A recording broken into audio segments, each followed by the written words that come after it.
Hello students, welcome to ATP star Kota.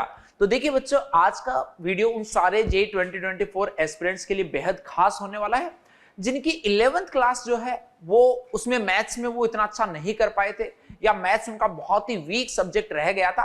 तो अभी 12th class में जो वो मूव कर रहे हैं, तो ऐसा उनको क्या करना चाहिए जिससे कि वो मैथ्स सब्जेक्ट को अपना स्ट्रॉन्ग बना सके, उसके अंदर अपना स्कोर जो उसको इंप्रूव कर सके।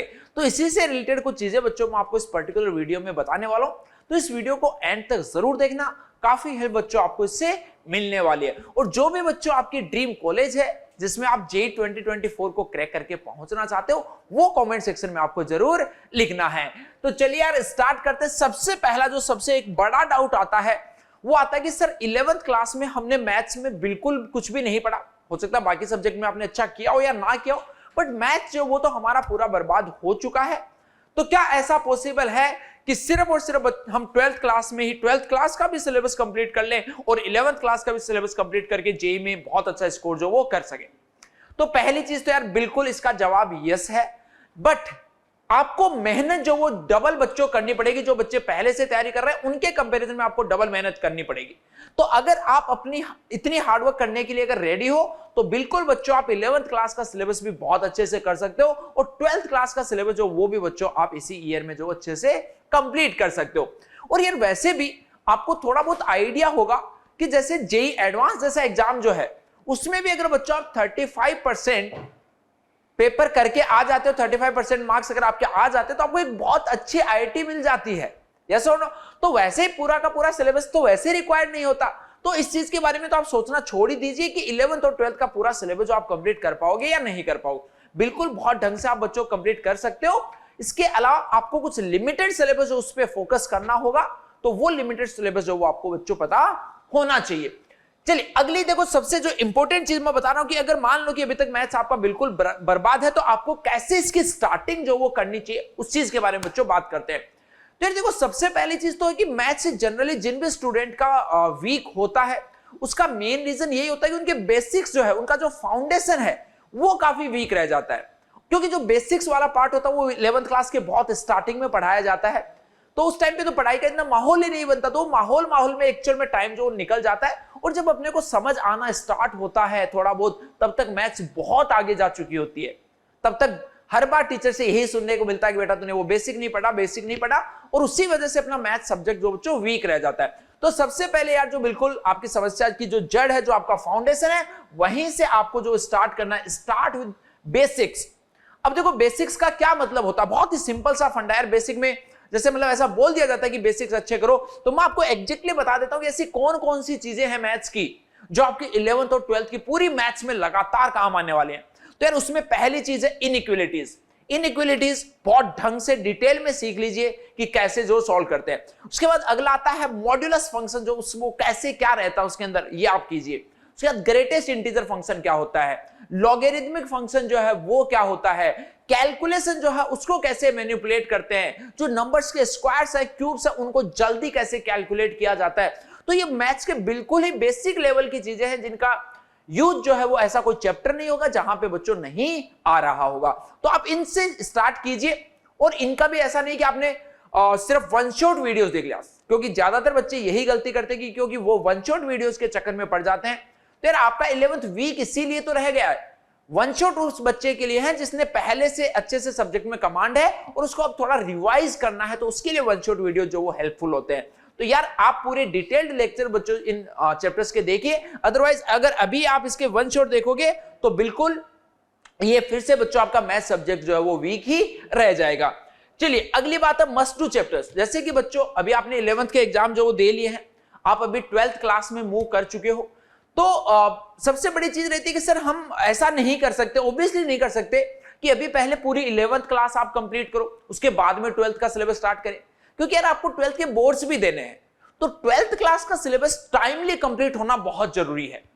तो आप उससे पहले 11th के बस वो चैप्टर्स कर लीजिए जिसके बाद में आप अपनी 12th की जर्नी जो स्टार्ट कर सके।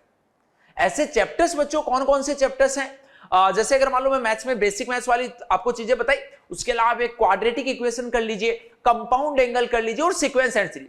अगर आप ये इतने चैप्टर कर लेते हो तो फिर आप 12th का कोई भी चैप्टर उठा के देख लीजिए, उसको स्टार्टिंग से स्टार्ट जो बच्चों आप आराम से कर सकते हो। मैथ्स में कहीं किसी टाइप की प्रॉब्लम जो है वो आपको इस वाले सिनेरियो में जो बच्चों बिल्कुल भी फेस नहीं करनी पड़ेगी। अब यार इनके जो अच्छे लेक्चर्स मिलना पूरे कंप्लीट वो थोड़ा सा डिफिकल्ट होता है, तो ये आपको मैं बता देता हूं, वॉरियर एक्सक्लूसिव बैच ये बच्चों जेईई 2024 एस्पिरेंट्स के लिए है। तो ये बैच आपका जल्दी स्टार्ट हो रहा है, तो इस बैच का हिस्सा आप बन सकते हो, जिसके अंदर इसी तरीके से बच्चों इस पूरे बैच को प्लान किया गया है कि आपके जो 11th क्लास के जो चैप्टर अगर वेस्ट भी हो गए तो भी आपको फिक्र करने की जरूरत नहीं है। यहां पे डिजिटल बोर्ड के हाई क्वालिटी लेक्चर्स बच्चों आपको मिलने वाले हैं। साथ ही साथ में ये बैच यहां पे कोटा ऑफलाइन भी चलने वाला है, तो आप डायरेक्टली आके मुझसे यहां पे पढ़ सकते हो या फिर ऑनलाइन के अंदर भी बच्चों आप स्टडी कर सकते हो। और ये बैच इतना खूबसूरत तरीके से बच्चों डिजाइन किया गया है कि अगर आप स्कूल में भी जाते हो, अगर आपका डमी स्कूल नहीं है तो भी ये बैच जो आपके लिए काफी बेनिफिशियल रहेगा, काफी ऑर्गेनाइज्ड वे में बच्चों आपके लिए बैच जो वो डिजाइन किया गया है। तो इस बैच का हिस्सा बन सकते हो ताकि 11th क्लास का जो पोर्शन रिवाइज करना है उसमें कोई प्रॉब्लम ना आए और अच्छे से 12th क्लास का सिलेबस जो बच्चों आप स्टार्ट कर सको। अगली चीज है बच्चों कंसिस्टेंसी। यार कई बार क्या होता है कि जैसे अभी आपको ये फील हो गया कि यार आपने मैथ्स में जो वो इतना अच्छा नहीं किया, तो हो सकता है कि आप जोश जोश में जैसे जैसे जो चीजें मैंने आपको बताई वो करना आप स्टार्ट करो, लेकिन यार ये चीज सब जो चीजें हैं वो आपको लंबे टाइम तक के लिए करनी होंगी। ऐसा नहीं कि आपने स्टार्ट तो जोश में किया बट वो जोश ज्यादा दिनों तक बरकरार नहीं रहा, थोड़ा सा हमने स्टार्ट किया और फिर से वापस वही हमारी पोजीशन जो स्टार्ट हो गई। क्योंकि हो सकता है कि 12th क्लास में स्टार्टिंग में थोड़े से इजी चैप्टर्स रहते हैं तो उसमें पढ़ने में मजा आता है, फिर जैसे डिफिकल्टी लेवल थोड़ा सा बढ़ता है तो फिर उसके बाद में कई बच्चे जो गिव अप कर देते हैं। तो यार बस आपको यही ध्यान रखना है कि कंसिस्टेंटली लगातार जो चीजें पढ़ते रहना है। एक बार बच्चों जब आपका कॉन्फिडेंस बूस्ट हो जाएगा, क्योंकि देखो आप सीधा ऐसा मत सोचना कि 11th आपने मान लो कि मैथ्स बिल्कुल ही बेकार है और अभी डायरेक्टली आप सीधा जेईई लेवल तक पहुंच जाओगे। काफी बच्चे गलती यही करते हैं कि वो सीधा बड़े उसके बारे में सोचते हैं। आप यार छोटे टारगेट बनाइए, उनको अचीव कीजिए। कि जो भी मैंने आपको जैसे जो बेसिक 11th क्लास के जो मस्ट टू चैप्टर्स बताए हैं, इनको आप चाहे इनिशियली बोर्ड लेवल तक के भी तैयार कर लोगे तो भी कोई प्रॉब्लम नहीं है। इनको तैयार करने का पर्पज सिर्फ बच्चों इतना है भी कि 12th क्लास के चैप्टर्स में आपको प्रॉब्लम्स जो वो ना आए। तो इनको देखो स्ट्रॉन्ग करने का सबसे बेस्ट तरीका यही है बच्चों कि आप अपनी थ्योरी के जो नोट्स हैं आप लेक्चर्स देखिए जहां पे भी आप पढ़ते हो। जैसे इस बैच का अगर हिस्सा बनोगे तो यहां पे तो सारी चीजें इंक्लूड है ही, मस्त आराम से लेक्चर देखिए और फिर बेसिक क्वेश्चन जो वो बहुत सारे कीजिए। जब तक बच्चों जब बेसिक क्वेश्चन करोगे तभी, जब क्वेश्चन आप लगातार ठीक कर पाओगे तब जाके आपका कॉन्फिडेंस जो है वो बूस्ट होगा और उसके बाद में आप जेईई के लेवल तक पहुंच पाओगे।